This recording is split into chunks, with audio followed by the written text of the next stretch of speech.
Привет, ребята! Сегодня у нас совсем уж нестандартная работка. Привезли мне вот такой вот погрузчик. Я даже не знаю, как он правильно называется. В общем, такая штучка, которая заезжает под палеты, под поддон. Поднимаются вилы и, соответственно, она дальше едет. Она у нас вся электрическая. Тут, как видите, есть два аккумулятора. Здесь есть мотор-колесо с редуктором. Тут вилка для зарядки, кнопка включения и кнопки управления. Это, я так понял, стоп, это вперед-назад. И вот тут еще есть гудок и две кнопки вверх и вниз. То есть эти кнопки у нас должны поднимать вилы. Ну и, соответственно, такая штука. Сейчас она мертвая, не работает. Мне ее притащили пару дней назад. Снимем кожух, посмотрим напряжение на аккумуляторах.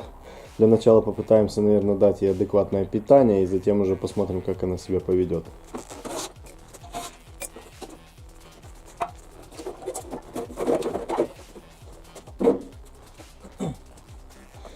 Так, вскрыли мы крышку с этой тележки, и здесь мы видим два аккумулятора. Причем, судя по всему, они соединены последовательно. И у нас здесь питание 24 вольта, как в грузовых автомобилях.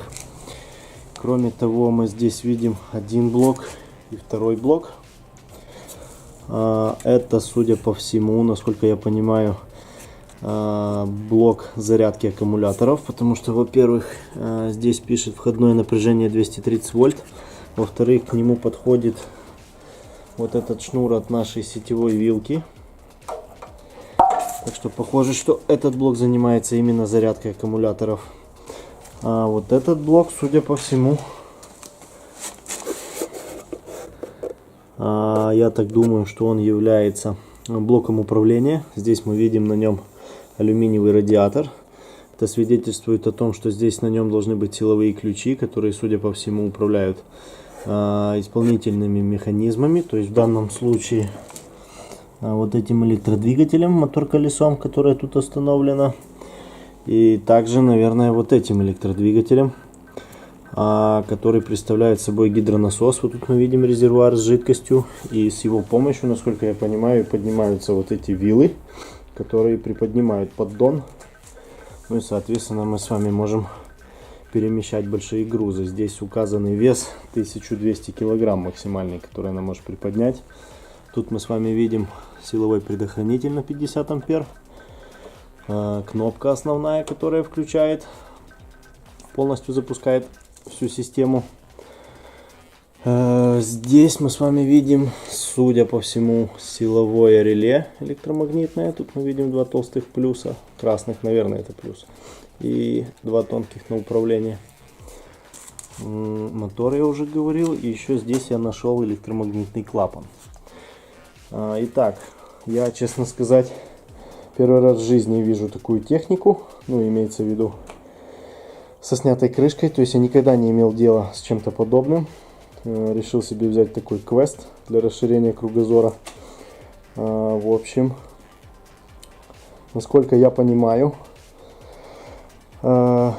принцип здесь такой. Здесь мы имеем блок зарядки аккумуляторов, который занимается, по идее, сугубо зарядкой аккумуляторов. Здесь у нас есть блок управления, в который приходят входные сигналы.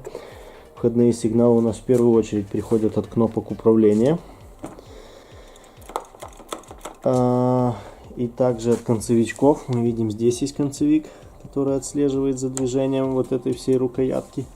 Мы видим, здесь есть концевик, который, наверное, судя по всему, вот тут есть такая штука, и это все двигается. То есть, когда вилы поднимаются, то, наверное, этот концевик сообщает вот этому блоку о том, что уже достигнуто крайнее положение. В общем, здесь мы видим еще провода, которые идут снизу. Короче, как мы поступим? Мы с вами сейчас забьем в интернете название каждого из блоков и попытаемся найти хоть какую-то информацию. По-хорошему было бы забить название самой тележки, но, как всегда, по закону подлости, информационная табличка содрана, то есть эта информация у нас утрачена. К к сожалению, так что придется работать уже с самими блоками. Итак, напряжение на аккумуляторах у нас 24,8. Это говорит о том, что они подсевшие, но все-таки напряжение по-прежнему в норме. В общем, сейчас попробуем включить тележку. Мы видим, что когда мы поднимаем эту ручку, то замигал светодиод. Понятия не имею, что значит это мигание, или система готова, или там есть какие-то проблемы. Здесь, как видим, тоже у нас мигает светодиод на этом блоке. И любопытно то, что он не просто мигает циклично, а мы видим определенную закономерность. Итак, раз, два, три, четыре, пять, шесть, семь, восемь, девять, 10, 11, 12. То есть 12 миганий, после чего он тухнет на небольшой период. Возможно, это индикация ошибки миганием светодиода. Возможно, это показывает какой-то режим, в котором сейчас находится блок. Неплохо бы найти информацию, потому что такие мигания светодиодом очень неплохо помогают при диагностировании. То есть нередко через эти блинк-коды реализована система самодиагностики, что сильно упрощает работу. В общем, в любом случае, давайте посмотрим, есть ли реакция на кнопки. Мы видим, что нет ничего. Кнопка стоп. Нет ничего. Кнопка гудок. Нет ничего.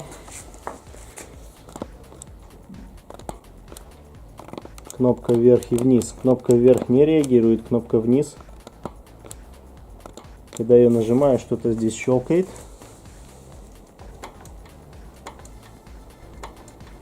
Похоже, что вот этот клапан. Итак, единственный блок, про который нашлось найти информацию, это вот этот. Но это и славно, потому что он у нас, судя по всему, самый главный. Он собой представляет выходной каскад силовой, который управляет трехфазным двигателем, который здесь у нас находится. Вот три его фазы UVW. Дальше плюс да минус, красный и синий. Удалось найти PDF-чик, в котором описываются вообще эти блоки. Они, оказывается, бывают разные, ну, в том смысле, что у них есть разные серии, и они для разных нужд изготавливаются. Итак, я нашел схему, не точно на наш блок, но блок такой же серии. И смотрю, что здесь очень-очень много совпадений. Итак, что у нас в этой схеме? Давайте посмотрим. Блок представляет собой два модуля, скажем так. То есть есть Power Stage, то есть силовая часть, силовой каскад, который управляет, собственно, уже электродвигателем. Мы видим с него выход на три фазы. И есть сам контроллер, к которому приходят все датчики, концевики и механизмы управления. Итак, давайте посмотрим, что у нас здесь есть. Мы с вами видим, что на самый верхний разъем у нас приходит Safety Switch, выключатель безопасности, так называемый. Пока еще понятия не имею, где он, что он и зачем он. Дальше мы видим на разъем X2 у нас с вами приходит интерфейс RS-232. Насколько я понимаю, это интерфейсы, при помощи которых этот блок может общаться с персональным компьютером. То ли USB, то ли COM-порт. В общем, примерно так объясняется в мануале это. То есть, судя по всему, блок еще и программированный. И, видать, есть специальный софт, который с ним работает. Но ничего подобного в свободном доступе я скачать не смог. Итак, дальше мы видим Sensor Bearing. Это у нас датчик-подшипник. Оказывается, есть такие вещи. То есть подшипник, в который интегрирован датчик оборотов, который может отслеживать направление его вращения, а также скорость его вращения, четырехконтактный. Судя по всему, вот это он и есть. Если вы посмотрите, то заходят эти 4 провода вот сюда. Видать, у этого мотор колеса тут есть подшипник. И этот подшипник оборудован датчиком. Дальше мы с вами видим Tyler Joint Switch. Судя по всему, это вот как раз таки он и есть. Вот этот выключатель. То есть, когда мы с вами поднимаем рукоятку, этот выключатель разрешает вообще управление всей тележкой только тогда, когда рукоятка в правильном положении. Дальше мы видим Magnetic Brake, какой-то магнитный тормоз. Пока еще тоже не выяснил, как он работает. Возможно, как-то там есть просто стопор с приводом электромагнитным. Дальше у нас идет наш переключатель на рукоятки. И мы видим, что тут есть forward-backward. То есть вперед-назад, скорость 2, скорость 3, гудок, кнопка черепахи, ну то есть ползти, и кнопка вверх, кнопка вниз, ну то есть это для вил, приподнять вилы, опустить вилы. В общем, все вот эти кнопочки у нас находятся вот здесь, то есть гудок, вверх-вниз, кнопка ползти, вперед-назад. И здесь любопытно то, что вот эта рукоятка, тут есть не просто вперед-назад, а еще 3 положения. То есть вперед, скорость 2, скорость 3. Слышно, как там щелкают микровыключатели. Ну и, собственно, наш брейк, то есть тормоз. Lowering valve, это клапан спускания. Судя по всему, это вот он. Дальше lift limit switch. Выключатель ограничения подъема. Насколько я понимаю, это вот этот. Contactor for pump motor. Насколько я понимаю, это вот это наше силовое реле. И мы видим, что вот этот толстый провод приходит на разъем электродвигателя насоса гидравлического, а этот в свою очередь уходит здесь прямой на плюс. В общем, в принципе, понемножку картинка складывается. Мы уже хотя бы знаем, из чего состоит система, какие компоненты тут есть. Очень жаль, что в этом мануале не удалось найти объяснение вот этих миганий светодиода, то есть это нам бы уже дало какое-то направление. Итак, первое, с чего бы я начал, это все-таки, наверное, был бы safety switch, то есть выключатель безопасности. Судя по его названию, если он будет разомкнут, эта цепь будет разомкнута, потому что мы видим, что тут у нас нарисованы нормально замкнутые контакты, то вся система будет, ну, типа как в аварийном режиме и не будет работать, пока выключатель безопасности не будет в нужном положении. По схеме мы видим, что вот тут вот приходит постоянный плюс через предохранитель, затем идет наверх и должен подходить к этому выключателю и через него возвращаться обратно на второй пин разъема X1. То есть на втором пине разъема X1 в нормальном режиме, судя по этой схеме, должен быть плюс. Давайте с вами это проверим для начала. Вот наш разъем X1. Вот наш второй пин, все как и на схеме. Мы видим, что сюда приходит белый провод только один. И когда я за него тяну, то оказывается, что он у нас приходит вот в этот разъем на блок управления зарядкой аккумулятора. То есть, судя по всему, блок управления зарядки может запрещать или разрешать работу этого модуля. Насколько я понимаю, скорее всего, он запрещает работу всей тележки тогда, когда тележка заряжается. Ну, то есть, для того, чтобы не было вырванных проводов из розеток и прочего. То здесь реализовали через этот провод такую себе защиту.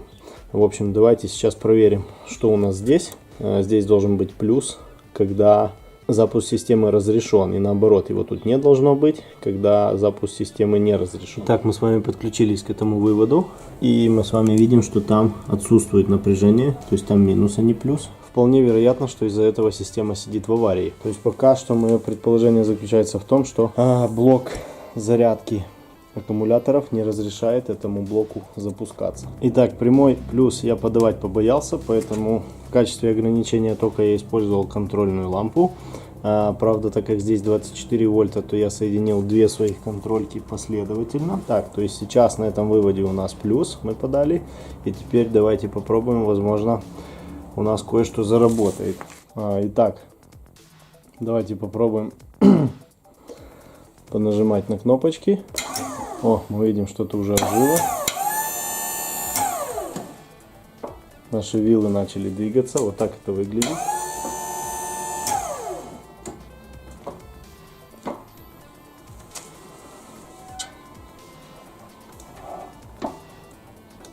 Посмотрим, работает ли остальное. Нажимаем гудок.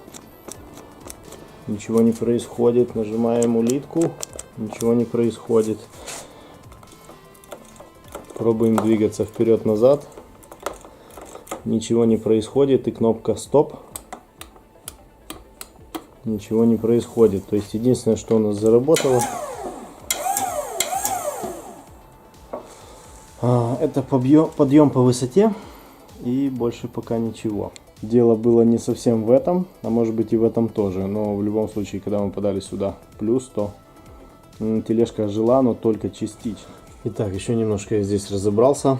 В общем, этот блок зарядки, он у нас имеет здесь заземление. Здесь питание 220. И здесь вот два провода силовых, через которые, собственно, он и заряжает аккумуляторы, то есть плюс и минус. И на этот разъем у нас приходят следующие провода. Первое — это вот этот светодиод.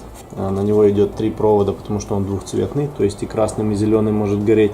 Вот этот разрешающий, управляющий провод, так называемый выключатель безопасности. Вот сюда он идет. Собственно, питание, то есть вот этот коричневый провод, он идет на этот основной предохранитель с главного выключателя. И еще есть 2 провода, вот этот синий и вот этот желтый. Эти 2 провода занимаются тем, что размыкают цепь вот этой кнопки поднятия вил. То есть небольшие отличия в схеме, вот я уже зарисовал. Кнопка Lift Button, то есть кнопка поднятия вил. И мы с вами видим, что от нее провод идет сюда, сюда, затем на выключатель ограничения. Вот этот, который ограничивает, если вилы уже в верхнем положении. И дальше этот провод должен был бы вернуться в блок, но этого не происходит, потому что в нашей конкретной схеме эта цепь разорвана и отходит на вот этот блок зарядки. То есть по факту блок зарядки у нас разрешает, когда можно поднимать вилы, а когда этого делать нельзя.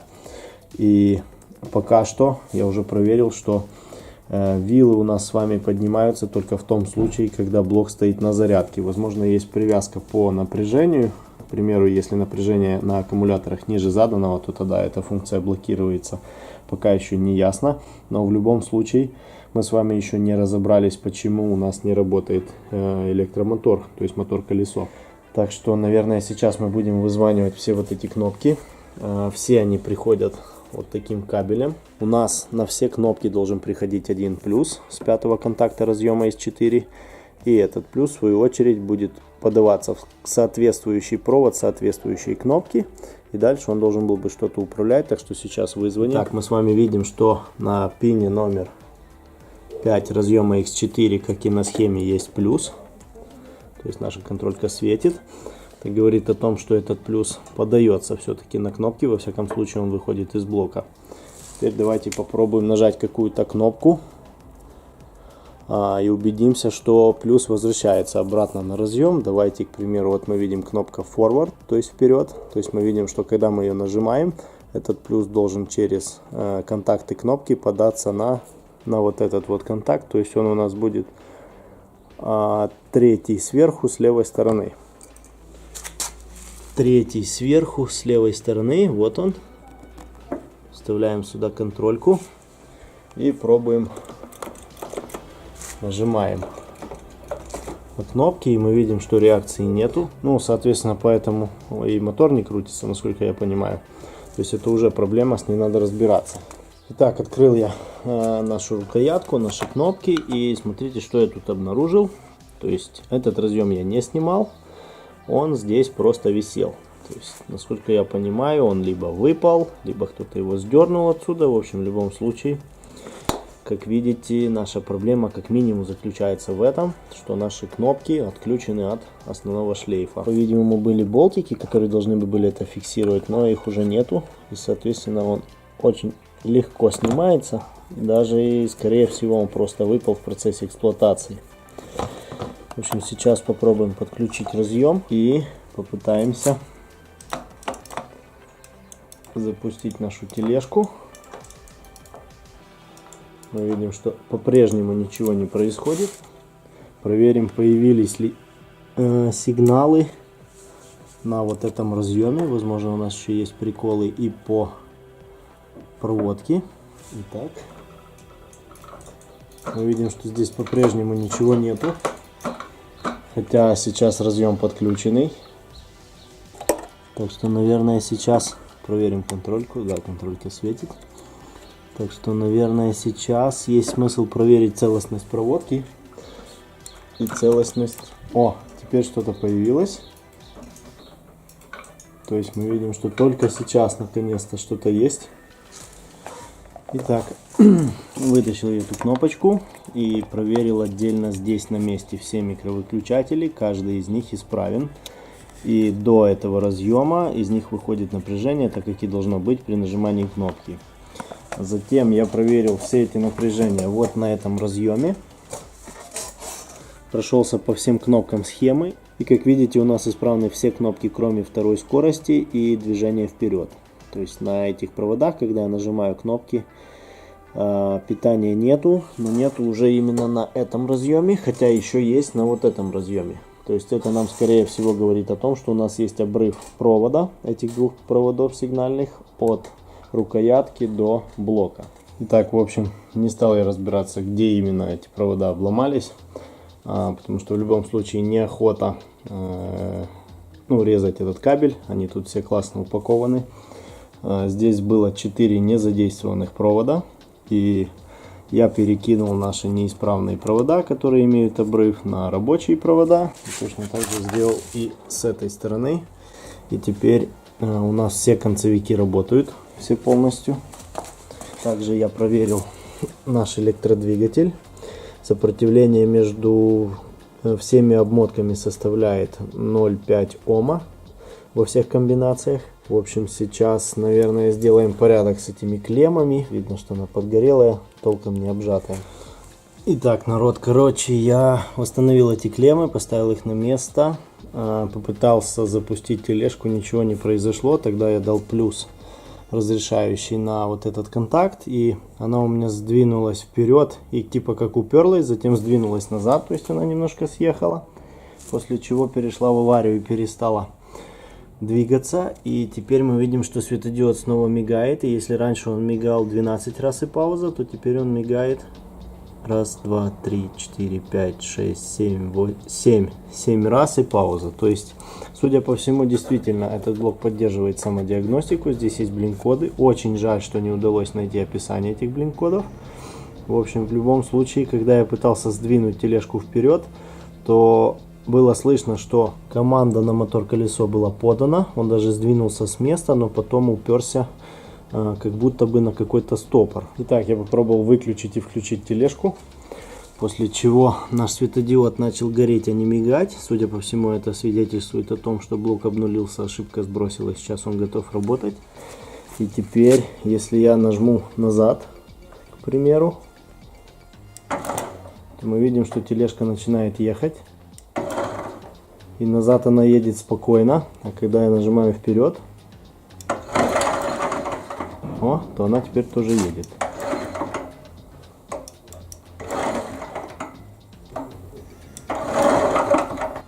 В общем, сейчас она работает.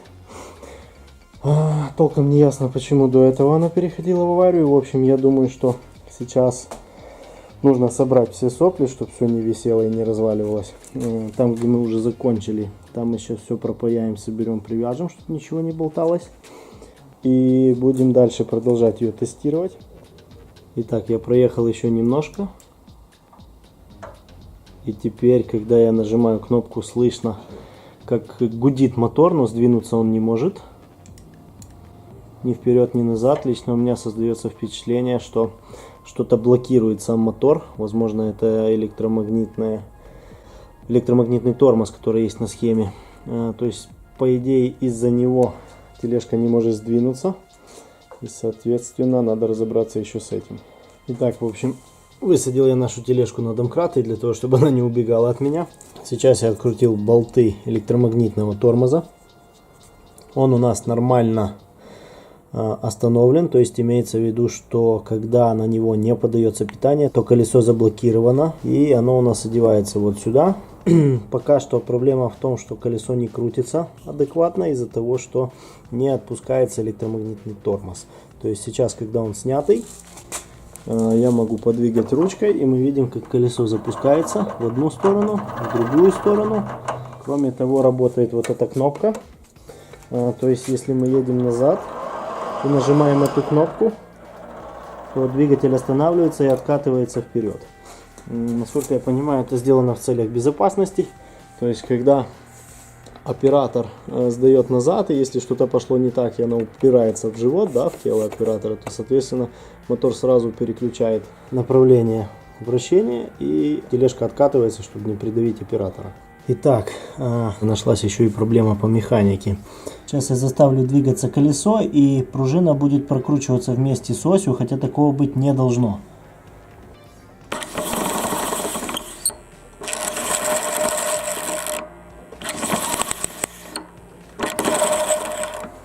эта гайка, она цепляет за наш механизм, хотя такого быть не должно. Я не знаю, почему так, что там было, возможно, что-то износилось, но в любом случае адекватной работы не будет, потому что половина энергии мотора теряется на вот это трение, и мы видим, что здесь уже есть стружка, то есть оно трется металл по металлу. В общем, как-то эту проблему надо с вами решить. Вот здесь на этом валу, который через редукторы крутит наше колесо, на нем есть такая хитрая гайка, которая, судя по всему, одевается на шпонку. И эту гайку поставили не той стороной, то есть вот эта скругленная часть должна входить сюда вовнутрь. Здесь свободно с люфтом прокручиваться, в то время, когда тормоз не активен. А вот эта часть, на нее должна одеваться вот эта фрикционная накладка, за которую, собственно, вал и стопорится. Но сделали, ну то есть эту гайку перевернули и не так запрессовали, и сейчас вот эти шлицы, вот здесь уже четко видно, что они подерты.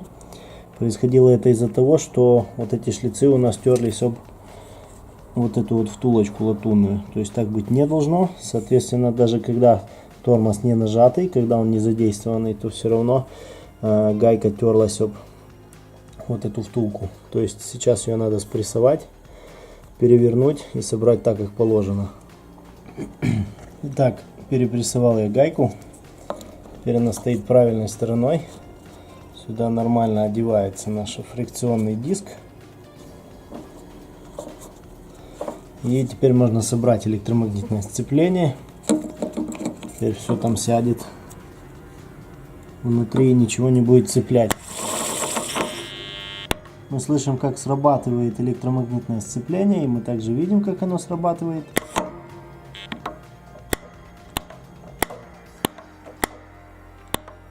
То есть теперь наш электромагнитный тормоз работает. Едем вперед. Первая скорость. Вторая скорость, третья скорость. Едем назад. Первая скорость, вторая скорость, третья скорость.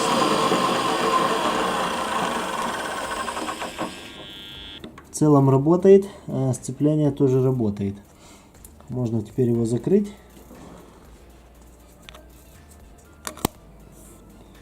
Что ж, тут готово, идем дальше. Итак, в общем, в принципе, с тележкой победа. Все у нас работает.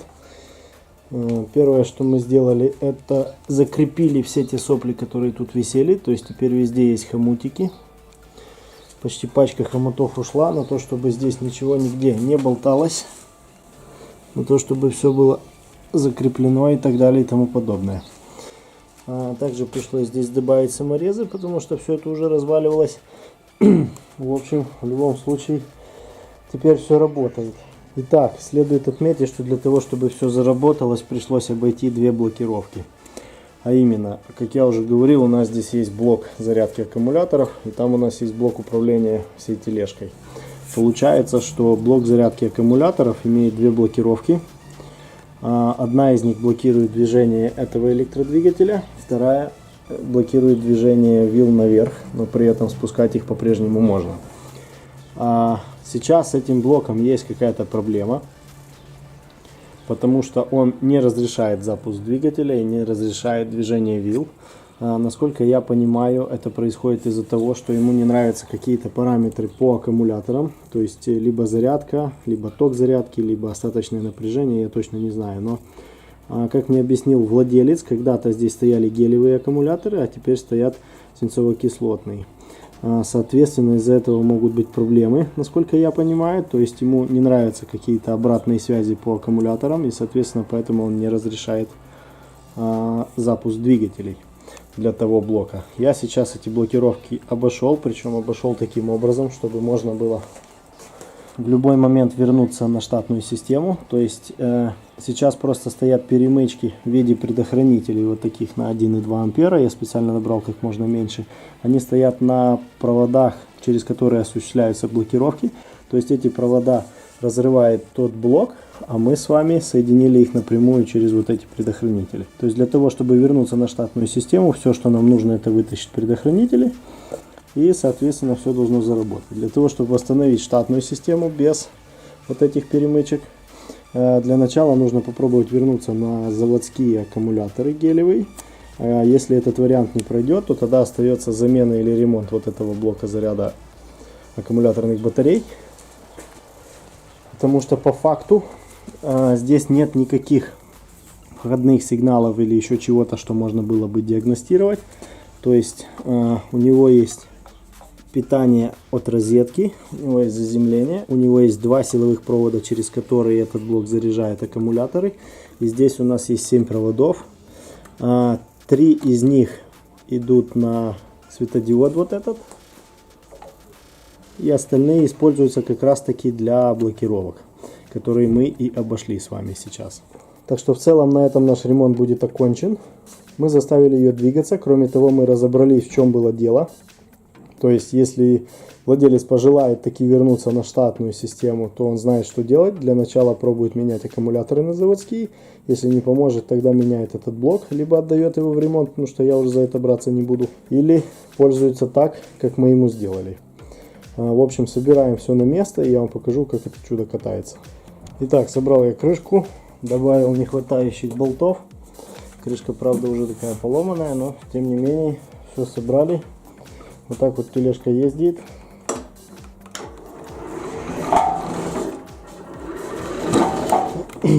Вот так срабатывает тормоз. То есть упирается в оператора. Когда это происходит, то электродвигатель сразу же останавливается, и в тот же момент включается электромагнитный тормоз. То есть сделано это в целях безопасности, и система эта по-прежнему работает.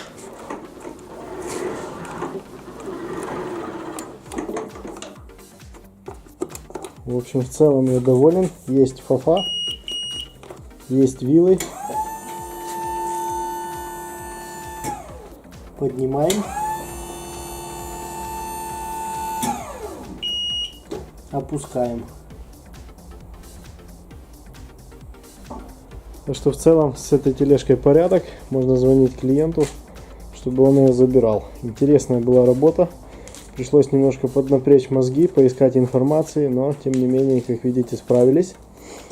Какая цель этого видео? Ну, во-первых, немножко разнообразия на канал. Во-вторых, хотелось показать, что не обязательно быть в курсе всех систем, знать, как они работают. Я хотел показать принципы того, как можно разобраться, просто применяя знания в целом о том, как работает система управления, раз, и умение искать информацию, 2. Так что, надеюсь, вам было интересно. Спасибо за внимание и до новых встреч.